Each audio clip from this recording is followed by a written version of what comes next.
Hey guys, welcome back to World Mechanics. In today's video guys, a short video about BMW and how to set the clock.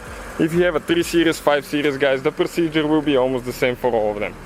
So if you have E60, E90, that will be guys the procedure. So you can see we did a battery replacement. We have a video how to register a battery on BMW as well.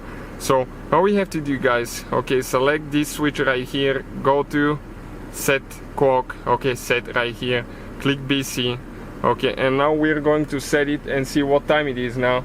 Okay, it's actually 1:35 p.m. so this is AM. We need to keep going to 1, then click BC, and next select the minutes, which will be in our case 35. You can hold the thing or you can pump it. It's a little bit faster actually than holding it if you want to. Okay, almost ready. I thought it's going to be a short video. Now click BC again. Okay, the clock is set. Now you can go up and check your date if you want to. Okay, actually click BC again, exit. Now go up and we can set the date. Our date is fine. It didn't forget the date, but it forgot the clock. So that's it guys, pretty simple procedure. Thank you for watching, see you next time.